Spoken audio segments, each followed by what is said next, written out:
Hey guys, a bit of a different video today. We're going to be talking about media literacy.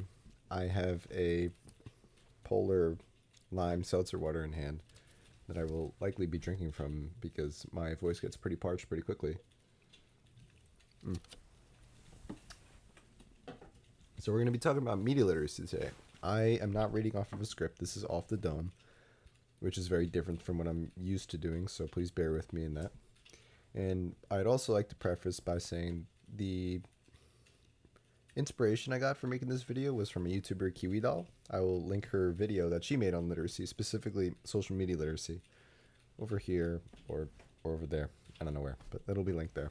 Check out her content. She makes really cool stuff, much more intellectual than whatever you see from JoeTube. So she makes really cool videos. So definitely check her out. But regardless, I thought I could put in my 2 cents because I have some experience with media literacy classes myself, as well as learning about it extracurricularly. So yeah, we could just talk about it. This is more of just like a yap session. And I apologize, I'm not very good at thinking on or talking in front of a camera like this. I never really do that too often. So I might take a minute to collect my thoughts here and there, but I'll probably just edit it down or whatever. We'll see. Media literacy. Why is it a problem, and what can we do about it? So there, let me begin by explaining that every piece of information that you see online, that you get from someone else, from hearsay, all has a bias to it. Even JoeTube, I hate to admit it, but I have a bias, and I'm sure it's pretty clear what my moral biases are, as you can, if you've listened to some of my other videos before. But I digress. Everything has a bias, and the I guess main point, or I guess the purpose of media literacy, is to understand what those biases are and how to approach them, how to really analyze information that you're seeing online in a way that these biases don't impact what you, I guess, holistically view as true or not. Let me give you an example. I do bodybuilding. That's one of my hobbies, one of my passions. I want to compete one day. Like that. That's one of my cool things. And part of my preparation for competitions, as well as just the general work that I do in the off season for bodybuilding, requires me to look at different sources of data, whether that be peer reviewed papers, articles online, people who are more knowledgeable in the fitness sphere on YouTube or Instagram or whatever.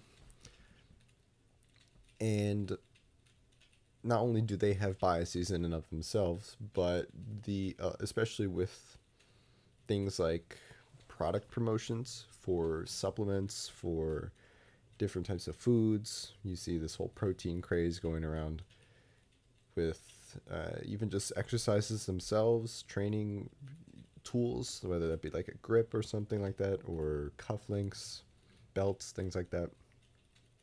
So product promotions like that are incredibly important to understand the biases behind those. And what I mean by this is that a lot of these creators or publication journals, things like that, are being either sponsored or funded by an external group who wants to push an agenda. It sounds extreme, but it's entirely true. For example, there could be a new fancy drug that makes you build muscle without having to ever go to the gym. Hypothetical, obviously. I wish, but hypothetical. You can build muscle without ever having to work out, and this is a miracle drug. And a pharmaceutical company who developed this drug wants to get this out to the public and wants the rhetoric around this drug to be in a very positive light. What they do is they sponsor, or they fund journals, medical journals. They fund researchers to do independent studies on this drug, hoping that the findings that they get paint their product in a good light. Obviously, that's a bias. There's a bias to that. Now it turns out that this research paper that you read online about this fancy new drug is influenced by the drug company itself. You saw that back in the, I don't know how long ago, probably like 70, 80 years ago with cigarettes. Big cigarette companies would fund independent studies to be done that would claim that cigarettes were beneficial for you. They helped you control your mood. They lowered your stress levels, which inherently, to an extent, are true, or I guess not wrong. But obviously, the cigarettes are terrible for you. They cause cancer. They're probably the worst thing that you can do, or one of the worst things that you can put in your body. Now, you if you just simply read the journals that said, "Oh, cigarettes are good mood lifters," you would think, "Oh, what am I doing? Why am I not on cigarettes right now? Why do I not have one in right now?" And that's where you get problems with media literacy. If you just view secondhand information as straight up as it is, without any unintentional or intentional biases or ulterior motives, you have big problems, and you are not definitely not seeing the whole picture of things. I use that cigarette or the bodybuilding, like, I guess, analogies, but realistically, what you're going to see most of in terms of context for what media literacy, or I guess a lack thereof, could entail for a broad community is on social media. You hear a lot of stories about bot accounts from foreign governments, especially Russia, which are entirely real. People can claim that they're not real. They are very real. And they are built to spread misinformation online, to meddle in elections, to paint certain political parties or organizations or affiliations in a certain way. And they're very successful in doing so because I don't think people in general lack the critical thinking skills, but people weren't taught how to correctly identify trustworthy sources or identify biases in untrustworthy sources, or even trustworthy sources for that matter. And that's definitely a problem. It's a skill issue. It's not a, oh, you were just not born with whatever critical thinking skills. No, you weren't taught how to really analyze a source because it was not instilled in us at a young age. There were no media literacy classes that you could really take in grade school or high school. Even in college, it's not required, of course. The one that I've taken in college was a history class, but we looked at primary sources and secondary sources, and the professor kind of explained to us how to identify biases in that, which is pretty cool. That's kind of how we got into this whole thing. But obviously, if you're not taking a hyper specific course or learning on your own about it, you're not really going to have too much experience. Sorry, that was the microphone. You're not going to have too much exposure to what media literacy should look like. Now, one of the points mentioned in QEdol's videos was that with such a growing audience on social media, you have a growing, I guess, proportion of people who are loud on social media, and those they could be bad actors is kind of the whole point of that, which is entirely true. There are absolutely bad actors on social media looking to spread misinformation online. And since so many people, I saw a study, there's about 60% of adults around the world are media illiterate, so they don't know how to correctly identify a source or what the intent of a source or a document is, which is very bad. These people don't really know how to approach something that could be misinformation. They don't know how to understand what could be real or what could be fake, especially as you see with the development of AI technologies that can create videos that are extremely lifelike and at a first glance might look real. And that becomes definitely a bit of a problem. And really the first step is, I guess, taking everything with a grain of salt. It could be anything that you get sent from your friend or from your family that you see online, whether you're just scrolling on your feed or if you are looking at a real published peer-reviewed journal, something that the executive administration posts on their accounts on Twitter or whatever, or even under the White House itself.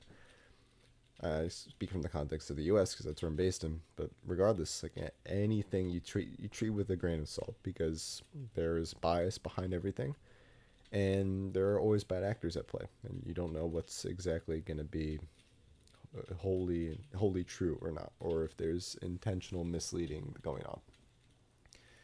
That's really step one, to understand what the biases are, or excuse me, to understand that there's always nuance to virtually every topic here. There's no really black or white answer to something.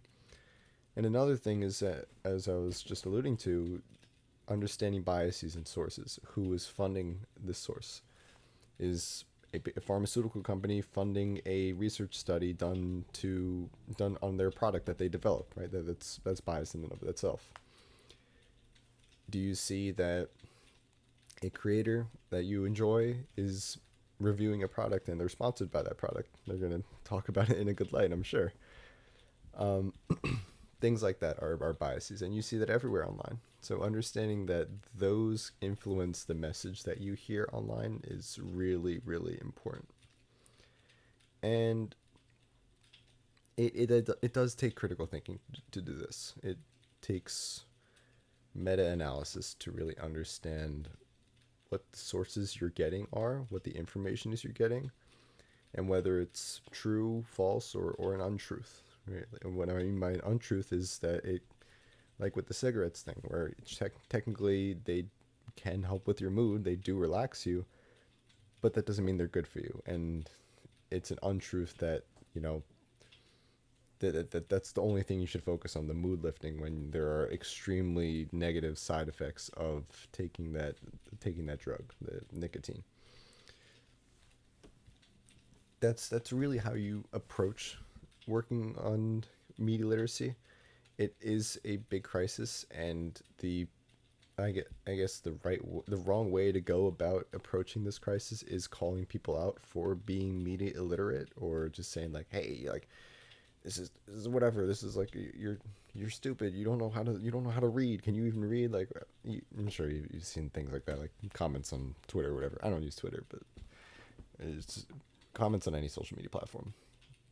But really, education is kind of the main point that I'm getting at, in that educating people on media literacy, on how to understand the information that they're being given, how to differentiate between what can be a trustworthy source, what is an untrustworthy source. Because a lot of people just claim that, oh, media literacy is being able to read an article and understand what it says. That's not true. It's understanding the intent behind said article or said publication that you need to really have a good understanding of what you're getting, what kind of information you're getting, and what to do with it. What to do with it is a whole another conversation in and of itself. But the act of analyzing an article and getting something out of that is part of media literacy, but not the entire thing. In all, I really think that education on media literacy is extremely important, especially in the current methods that we use to gather information about different things, and the lack thereof correct analysis of different media, as well as secondary information that you get online, whether it be a news article, a video on Instagram, or a journal, the publication journal, or whatever. And yeah, the education about that is extremely important. But it's also important to just identify the problem in and of itself. The media literacy is a crisis, a real issue, especially in America, but around the world. People find that the information that they get online is true regardless of who posted it or who created that information. And understanding bias is such a big part of that. And that's kind of my take on social media, or media literacy, but specifically in social media context, because I'm sure that's where a lot of you guys will see that. Really, yeah, just taking a step back, understand that, hey, this might be influenced by something. Doing your research that you need. I know I don't mean to like show this company, but Ground News, I'm obviously not sponsored by that. I mean, I have like 40 subscribers. Ground News is a really great platform that it shows you who funds a specific news or publication company. So whether Fox News is funded by a certain political action committee, or whether CNN is funded by a certain politician is investing their time and efforts to get a story out, you know, things like that. And Ground News will show you that, and they will kind of explain the different biases that are between like different. It could be this. Okay, let me explain it like this. There could be a story happening, and different news publications will post different, obviously, pieces of information about that story, and they have their own biases. And the platform of Ground News will explain, okay, there's these different types of biases. You can compare different stories, different coverage of the same story. You can compare different news outlets, things like that. Really, really cool source for that. I think that's definitely something to check out if you're interested in, I guess, having a more holistic approach to the information you get online. Obviously, you don't need that. You can do it on your own as well, but it's definitely helpful through a trustworthy source whose whole point of existence is really to help people, you know, become more media literate. So definitely check that out. And as I mentioned before, check out Kiwi Doll's video wherever that's posted. I posted it earlier, or linked it earlier. That has a little more information, I guess, on sociological aspect of how humans function in terms of being media literate. She does a really good analysis of how people communicate with one another and how that is developed over time in social media, and how that and how that has become a bit of a problem with bad actors online posting misinformation, and then offering kind of a solution oriented approach to that. So that also a really great video. I just kind of wanted to mention my experience with it, but you know, this is a bit more of a yappy video than anything. It's probably going to be cut down, but it might be a little longer than what you're used to because I have a little bit to say on it. I will definitely be posting. I actually have this. Okay, I do have the script finished for War and Peace Part 2, so I'll probably post that soon. But I kind of do want to do more of these, I guess, yap-ish or just, you know, talking off the dome with brief notes that I have to the side right over there. Because there's some cool stuff that I want to talk about. And it's hard to write a script for something like this because a lot of my examples were anecdotal, and they're something that I can attest to myself, especially with my experience in understanding media literacy. Now I can throw every number at you. I could say, oh, this percentage of U.S. adults like follow this platform, and you know they lean a certain way because they're funded by this specific, you know, I don't know, conglomerate or hedge fund or whatever. It doesn't matter. I can give you all those numbers, but it's not the same as sharing stories with you guys. So I think that's also pretty important. But yeah, I'll be making more of these videos in the future. Maybe about media literacy, maybe not, maybe about something else. I don't know. I don't even know what my plans are, but I hope you all really enjoyed this video, and yeah, have a great day.